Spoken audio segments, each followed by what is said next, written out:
Muito bem, aqui no Bandeirantes Acontece, a gente vai falar um pouquinho sobre o ambiente de trabalho, uma notícia aí que foi divulgada esta semana. O desembargador federal Fausto de Santis instituiu o teletrabalho no gabinete lá no Tribunal Regional Federal da Terceira Região.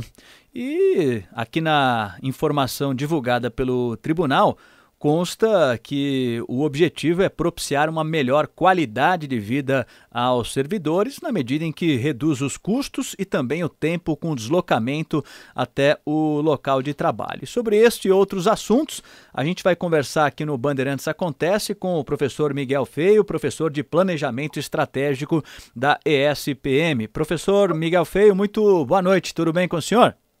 Muito boa noite, é um prazer estar conversando com você e com os seus ouvintes. Professor, isso é uma tendência já no mercado de trabalho, a história do home office, as pessoas trabalharem mesmo em casa? Nos últimos anos, nós temos visto aí, falando mais especificamente nos últimos 10 anos, uma tendência positiva nesse aspecto do teletrabalho, do trabalho remoto, né? Tem outros nomes que nós damos também para isso, trabalho à distância. Existe uma tendência realmente naquilo que você introduziu o programa em relação à diminuição dos custos, a tentar uma melhor qualidade de vida para alguns funcionários, mas também nos últimos anos, mais precisamente no último ano, nós vimos uma das maiores empresas do mundo de tecnologia, que foi a Yahoo, né, revertendo totalmente essa política e chamando todos os funcionários de volta para um local de trabalho. Como tudo na vida, né? Temos os bônus e os ônus, né? A parte boa e a parte ruim. Mas para determinadas funções, como suporte técnico, assistência técnica, gerenciamento de clientes e tal, a gente vê isso como uma tendência, não mais como uma tendência, até como uma realidade.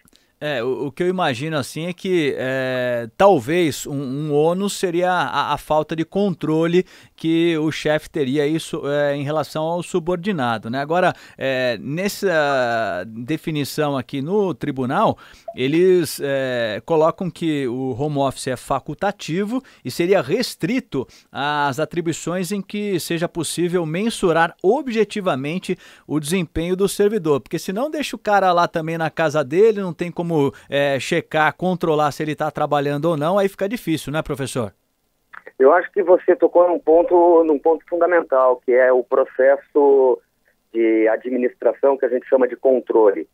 Se você notar, grande parte das empresas, e agora falando um pouco mais das empresas privadas, e depois nós podemos passar um pouquinho para a questão também da tendência na administração pública, mas em relação às empresas privadas, já existe dentro desses últimos anos uma forma de gestão de pessoas em que as empresas estão muito mais preocupadas com os resultados do que propriamente com o tempo ou com o controle que o funcionário passa na empresa. Então, o que você colocou, e colocou muito bem, é que esse tipo de serviço, esse tipo de atividade só pode ser instituído se as empresas tiverem métricas ou indicadores, mas não do número de horas que o funcionário está trabalhando efetivamente para a empresa, mas sim nos objetivos e principalmente no alcance das metas que as empresas colocam para o tipo de atividade, para o tipo de processo que estão realizando. Então, se o funcionário vai trabalhar 3 horas ou 4 horas em casa, mas cumpre os objetivos, é o que importa para a empresa, e não necessariamente mais aquele tipo antigo de gestão de pessoas, onde um gerente, ou um supervisor, ou um coordenador ficava meio que controlando para ver se as pessoas estavam no seu local de trabalho ou estavam trabalhando.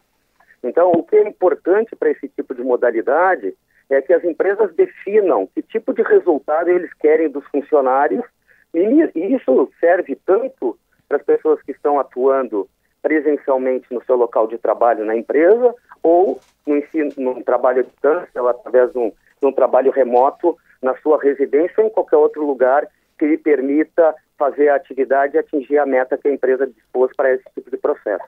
Agora, professor Miguel Feio, eu acredito também, não sei se o senhor concorda comigo, que de repente não serão todos os funcionários, aí falando do ponto de vista da característica de cada um e não da função que exerce, mas porque tem gente que às vezes só funciona mesmo ali se estiver meio sob pressão, se tiver alguém controlando e de repente se for trabalhar em casa, essa pessoa não vai conseguir criar ali uma rotina, ou de repente na casa dessa pessoa é uma bagunça ali, tem criança, tem cachorro, não sei o que lá, não tem um espaço reservado, aí também vai ficar complicado, não é, professor? Você está certíssimo, você tocou num ponto fundamental, que é o perfil de cada um, a forma como cada um consegue atingir os resultados e atingir a melhor eficiência, a melhor eficácia, a melhor efetividade, a melhor produtividade no trabalho. Eu acho que você tocou num ponto fundamental. Além disso, nós temos que entender que nós estamos conversando com 4 gerações totalmente diferentes, que aprenderam um processo de conhecimento e de atuação no trabalho de formas totalmente diferentes. Uma pessoa de 60 anos, com certeza, tem um perfil de executar os processos e suas atividades totalmente diferente de uma pessoa de 18 a 20 anos. Então, é bem possível que as gerações X, ou aquelas que hoje já têm acima de 40 anos, tenham mais dificuldade em trabalhar desta forma, porque foram, de alguma forma, capacitadas ou foram, de alguma forma, instrumentalizadas para trabalhar dentro de uma rotina e de um trabalho totalmente regulado.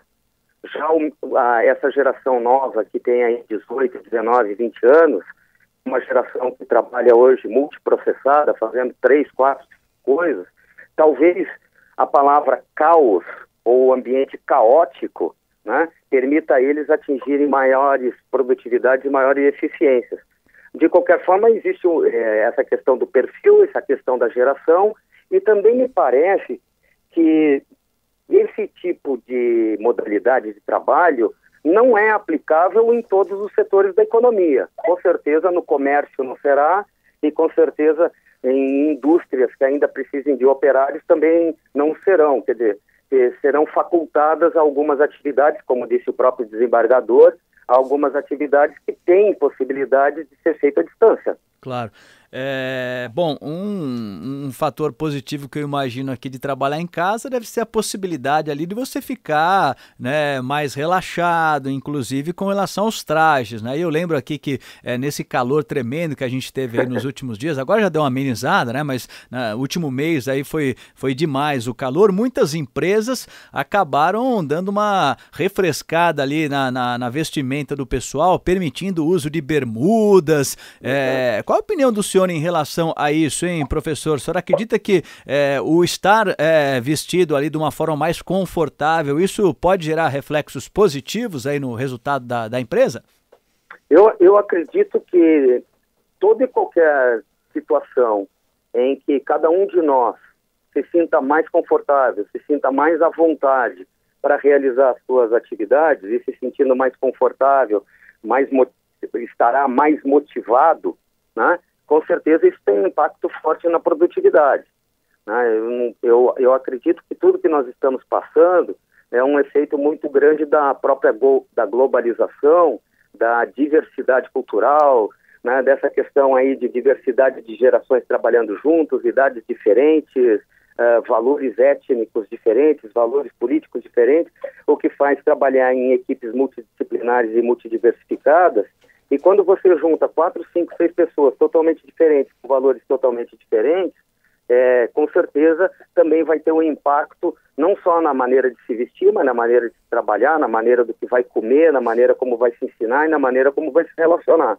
Acho que essa é uma tendência grande, de não só na questão da roupa, mas na questão de todas as outras atividades que o próprio ser humano desempenha e junto aí em relação, já que nós estamos falando, quando o foco central é a atividade de trabalho.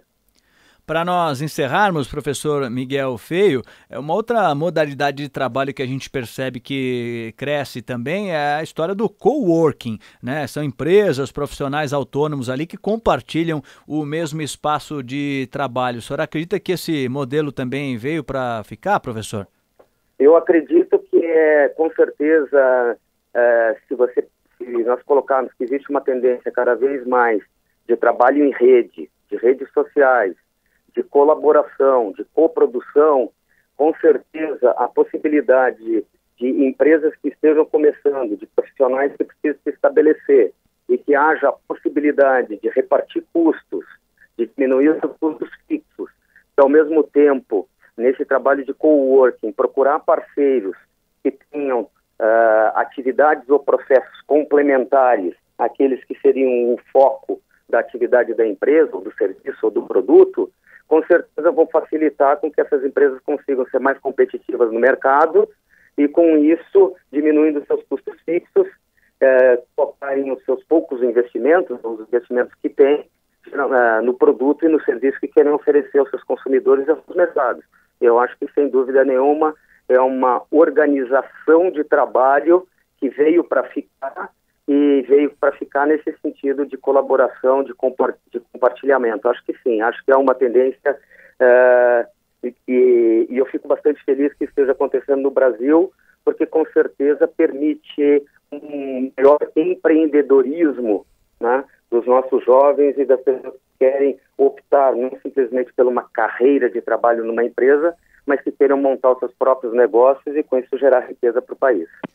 Muito bem, a gente agradece demais a participação aqui no Bandeirantes Acontece do professor Miguel Feio, professor de Planejamento Estratégico da ESPM. Professor, muito obrigado, uma boa noite e até a próxima, hein?